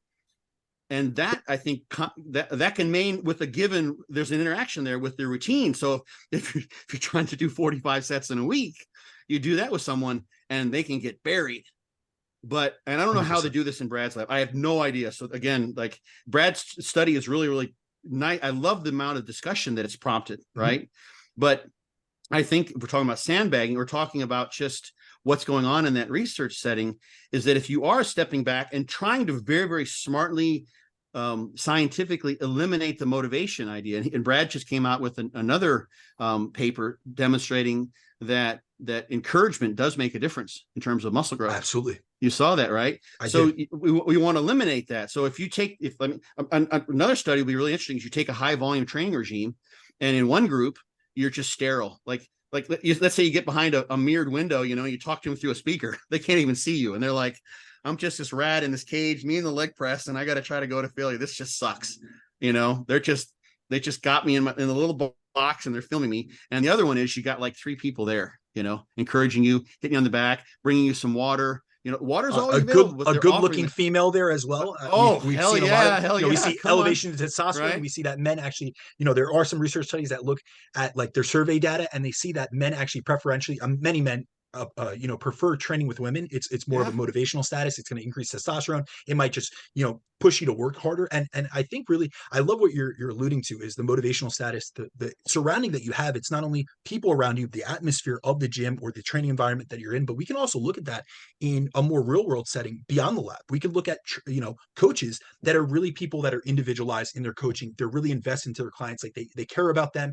It's not only about the physiology. It's about mind, body, and spirit. They're interested in their lives. They want to go way beyond just I always say coaching goes beyond the X's and O's of macros and calories for nutrition and sets and reps in the gym. This is an all-encompassing venture at helping clients become a better version of themselves, physically, mentally, spiritually, emotionally, all these different, it's all encompassing because they all play drastic results. We see that psychological stress. Bartholomew has a great study on stress. College students were during a semester that they were training for 12 weeks, they saw decreases, or they saw less of an increase in strength as well as hypertrophy outcomes in those that were most stressed. We see that in many areas of literature. We see this in body fat loss. Nel Cheva, we see that 80, when they had a group that underslept 5.5 hours per night compared to 8.5 hours per night, the skewing of their lean mass to fat mass ratio completely switched. So in the 5.5 hours per night, they lost 80% from lean body mass and 20% from fat mass. And in those that slept 8.5 hours per night, it was the exact opposite. 80 to 82% came from fat mass, and 18 to 20% came from lean body mass. The big caveat in that study is there was no resistance training intervention, but we see such these individual differences. It's about, I think that in one of your presentations, you alluded to making a cake. And essentially there's all these different ingredients and you really have to customize the recipe to your clientele and really make sure it fits them, because not everyone has the same taste preferences, but also not everyone has the same response to training, to nutrition, to lifestyle interventions. And also I think a big thing that we need to realize in research, and I really want to clarify this for the audience, is Scott and I have alluded to the fact that there are some low responders as well as high responders, and there's also so many different individual differences. However, when we categorize, or when you see in the literature that they categorize a study participant as either a high or low responder, it's really important to note that they are a high or low responder to the individual or to that specific program that's being tested, not to training as a whole. As we're always going to be, in a research study, they can't just individualize and say, all right, this person is a low responder to this certain training intervention, so we're going to, customize it more to them. But as coaches, we can do that. If we see that someone doesn't respond to low volume or to, 3 to 4 reps in reserve, we can increase intensity and or increase volume. We can utilize different frequency. There's so many levers that we can pull to really customize something for the given individual that we're working with, rather than taking this blanketed approach. And in most of the research, that's what they have to do, because there would be no way to really test their hypotheses if we didn't isolate, variables and really test one single or one type of study design on all these participants. It's not like, if you're someone that accumulates fatigue really quickly, it's not like in a research study, if it's 12 weeks long and you're the type of person that needs a 4-to-1 paradigm on 4 weeks of accumulating and 1 week of a deload, you don't get that deload. So you might have made great progress those first 4 weeks. You burn yourself. By week 5, all of a sudden you start on the downside, and now you're in this overreaching phase that might become non-functional overreaching. So you get impediments to performance, strength outcomes, hypertrophy outcomes, and you just feel run down. And maybe after that training study, you never go back to training. Yeah. And that's the difficult thing is, we try to standardize the training regime so that everyone's kind of getting the same drug, the same non-steroidal anti-inflammatory, whatever it is, but we can't really do that. And I wish there was a way where you could ensure that you've got some sort of an optimal training regime per the individual. And then you can test whether or not creatine is helpful, whether higher protein intakes are helpful, whether, sleep makes a difference or what have you. But there's just so many things we can't standardize and optimize the training regime. And the other thing too, which you've heard me talk about many times, is that we've got this hormesis, or this adaptive homeostasis idea. So the higher the dose you have in terms of effort, in terms of volume, everything that goes into the stimulus that you provided, the better your adaptation will be, assuming you're able to adapt, recover. And then there's some optimal point, and then there's going beyond that. And you can still recover, right? So if you have, let's say you add forced reps, right? Or you add something to your training regime, or you have some sort of a condition where you're affecting recovery, It might be that if you're past that optimal point, it moves you back towards optimal. Or if you reduce the stimulus in some way, you were at optimal previously, and now you reduce, and now you're no longer optimal. And that doesn't mean it was a lesser stimulus. For some people, you might get better adaptation because you reduced the stimulus. The best example I have of this is nonsteroidal anti-inflammatories. With this study with older folks, where they actually had more muscle growth when they were given nonsteroidal anti-inflammatories. Yeah, because so they probably optimize the training stimulus in terms of the inroads into recovery, because they had less inflammation. They had less to recover from by taking it. So the other group still grew, I believe, but it wasn't optimal because it was just too much. And I think, just as an aside, I think that's where a lot of bodybuilders are. I know that's where I've been for years, is you're still making progress and more is better, right? So we keep on pushing at a beyond optimal volume or training load in whatever shape or form, because you're still making progress. And if you reduce it, then that would be better matched to your recovery abilities and you'd have a more optimal progress. But that's a hard thing to do. It's a hard thing to pull back.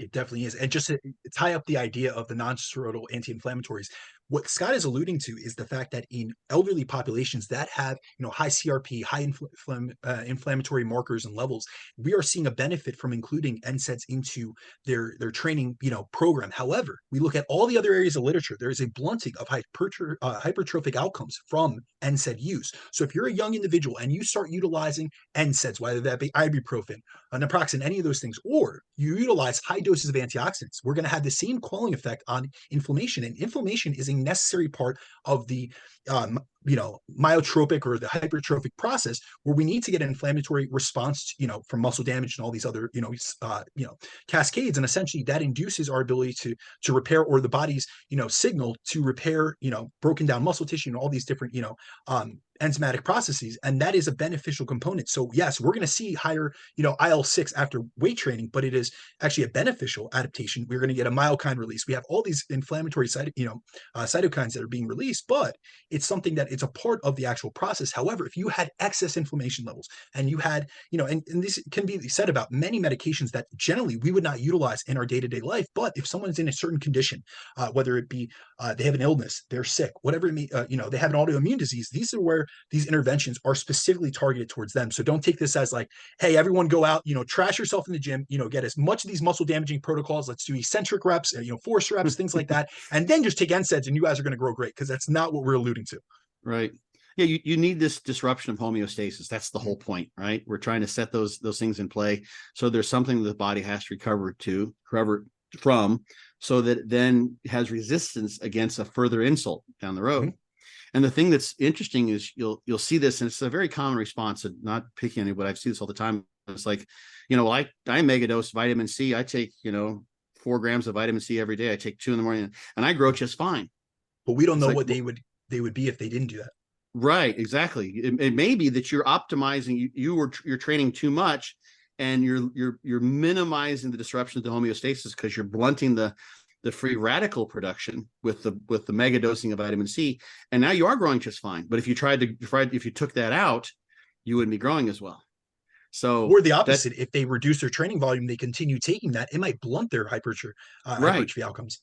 So yeah, so I think, and that to the credit of those individuals, is everyone's got some background supplement, maybe painkiller intake, and if you're taking a lot of anti-inflammatory or antioxidants, for instance, and you sort of optimize your training with that context, that could be okay, right? Potentially. The thing I don't know, and I don't have any data to say this, is that I'm just thinking very simplistically about like this dose response, and you're just sliding back and forth on it, right? It may be that if you took out those antioxidants, let's say, that blunt the insult, keep it simple, and so you remove that blunting of the free radical aspect of the stimulus, maybe, and then adjusted your training accordingly, so less, you may have more training from which you recover. You may be able to induce a greater stimulus. That curve may have a higher peak to it in terms of how much what you can adapt from. I don't know. We don't, and that's a difficult thing to study, especially in groups on averages, because it's going to be all over the place. So that's something for someone to think, because you know what, I've been taking like trying to prevent colds during the winter or what have you. So I'm taking all this vitamin C and take it out, and maybe I'll see what happens, and maybe you can grow better. It's I hard to think the know. same Go ahead. the same thing could be said, some people have a negative response to metformin, and not to go, we won't go down this rabbit hole, but I'm just saying some Yeah. people, they have a favorable effect to metformin. So blood glucose levels, insulin, serum insulin levels, it has a really beneficial effect. And then some people we see actually a negative effect to hypertrophy outcomes, some to aerobic training outcomes. It has impacts on mitochondrial density, things of that sort. So there's so many of these variables that we can't be willy-nilly essentially. And I don't mean for people out there to really, take such an analytical approach. And this is why you work with professionals that can look over these variables and really give you guidance. And it's not so that you guys have to overanalyze everything, but we really do have to realize, acknowledge, and really pay some more attention to the interaction of variables. So in the case of training, we got to think about not just it's just not volume is the driver of hypertrophy, and we only focus on sets per week and accumulating volume. We have to look at the interaction that volume and intensity have with one another, and how we're going to dose that in terms of our frequency. And there's so many different things we could go: exercise selection, stimulus fatigue ratio. There's so many different constructs and concepts that we can mold, and that's how we bake the greatest cake out there. Mm-hmm. And we got to go back to the two of the biggest guys, two of the biggest freaks ever walked the stage. We got Dorian Yates and we got Ronnie Coleman, right? And their training protocols were entirely different, and they both had pretty dang good genetics, I think. Mm-hmm. And Dorian was very meticulous with finding the right dose to match his recovery abilities, and it wasn't very high. People argue that some of his sets were basically working sets that he considered warm-ups, so maybe his set volume was a little bit higher, but he wasn't training like Ronnie volume wise. Mm-hmm. And Ronnie, of course, had his own adaptive capabilities based on his genetics. Maybe eventually, then of course, when he added in PEDs later on, then he went from the guy who won his pro card at 229 to the guy who was winning the Olympia at 295. So something happened there too. So that plays a role. But we have this is the kind of the cool thing, and this Carrera this study with the high reps and low reps, the heavy loading, the light loading, points in this direction, is that you can be a monster like Dorian Yates with a relatively low volume, like take those sets to as close to failure as you possibly can, and you could be a monster. And like Ronnie Coleman's 1 in a million, right? I remember when he first became Mr. Olympia, everyone's like, well, what the hell's Ronnie doing that we're not doing? And as everyone started, a lot of the pros started training, like trying to train like Ronnie, no one could hang with him. Bury themselves. Yeah, they couldn't do it. Like they tried to match his programs. It wasn't possible. But you can become extraordinarily large with these different regimens. So it's not like where's one size fits all. If you really want to become a monster, let's say I'm thinking of the people who want to become as humanly possible, given their background of PED use and everything else. It could very well be that you can become the best version of yourself with a rep range, with a program design that's very different from someone else who's become the best version of themselves. So it's smart to pay attention to what the big guys do to some degree, but pay attention to what the big guys do in the same sense. Pay attention to what Dorian did. Pay attention to what Ronnie did. And it's funny to hear me saying that, with being a scientifically oriented guy, but we've got these cases of well-documented training regimes, and these guys found what worked for them. Ronnie could recover. He could do that. So he did it. And the thing I've sort of put together too, we haven't even gotten to the satellite cell story, but Scott, I would love to, if we can, we'll wrap this one up, but I would love to have you back on, and we'll do justice to satellite cells, muscle I was memory, about and to all have those to kill the phenomenons. muscle building boners we were all building during this. And be anticlimactic to all you listeners out there, and females too. I know it's always good when Scott's involved. That's why he presents at our presentations we do, and you can 100%. always learn something from him. But where do you want to guys put a cork in it for this one, and maybe we can do the follow-up on this? Scott, you want to wrap this baby up, and then we'll go from there? Yeah, I think individuals, of course, if you're working with a trainer, be willing to think outside the box of what people normally do, and trust yourself. Do your best to, as Brandon put together, like really isolate variables. I would love to see someone try that one-legged experiment. If your legs aren't growing, try training one leg one way with everything, and try the other leg, or just do it with calves.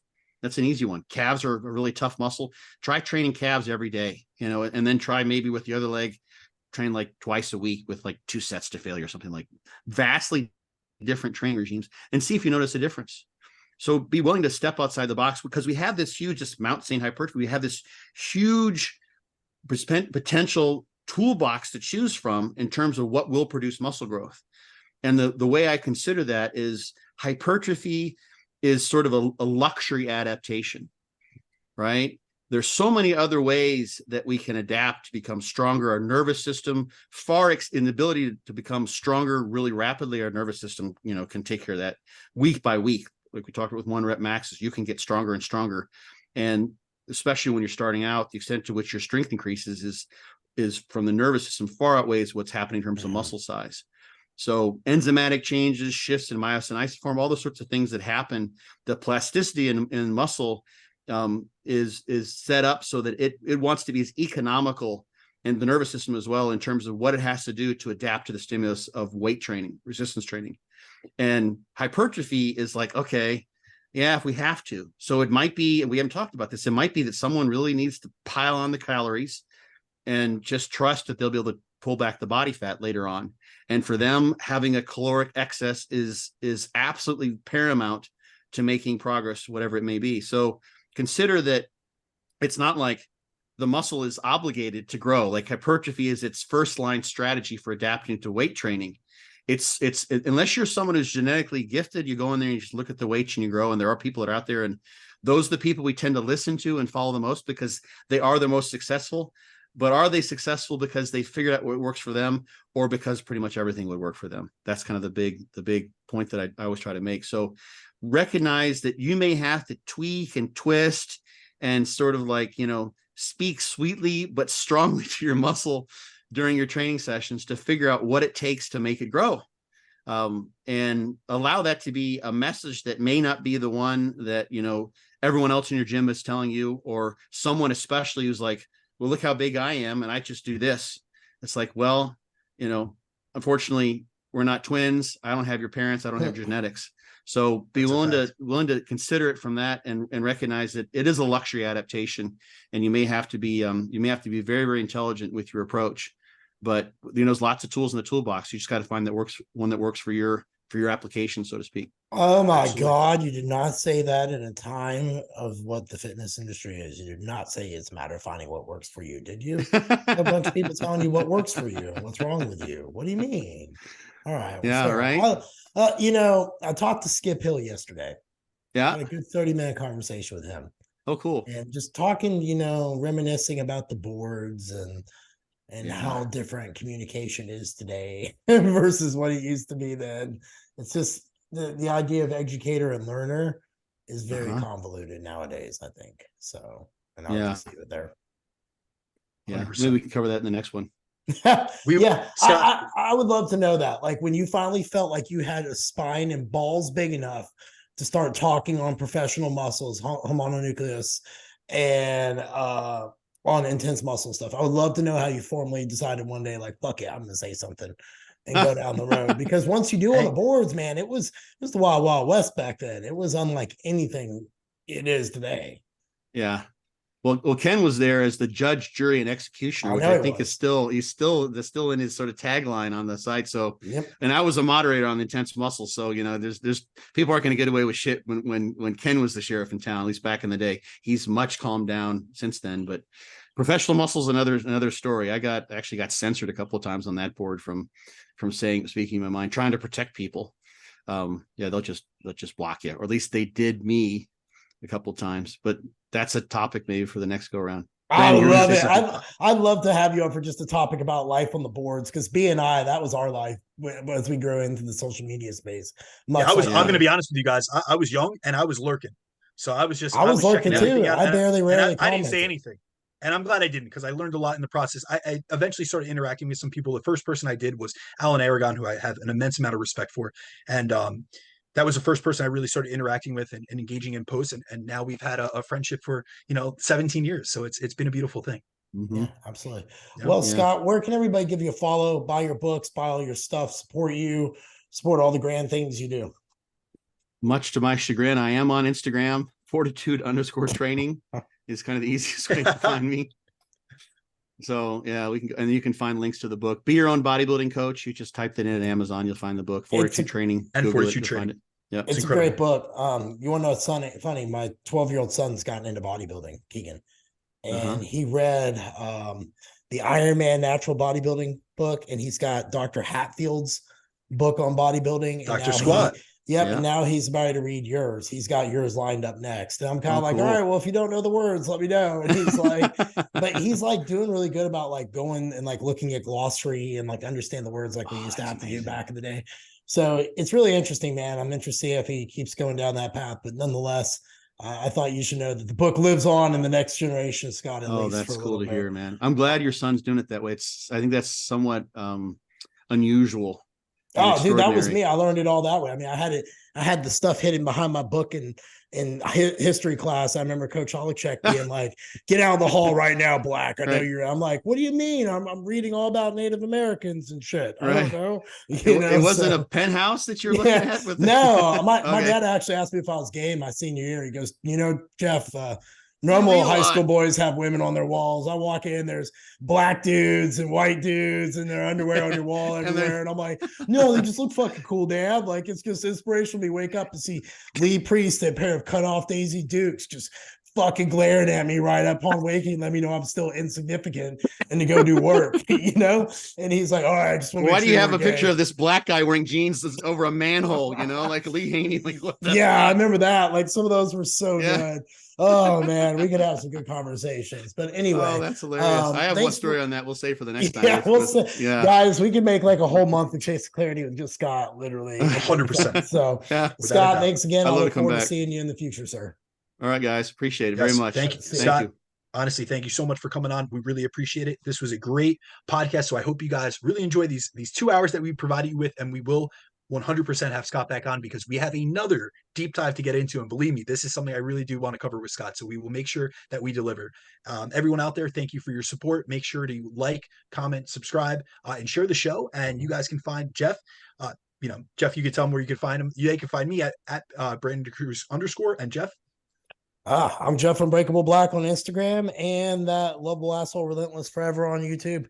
So yes. All right. Well, take care. See y'all next week. Bye.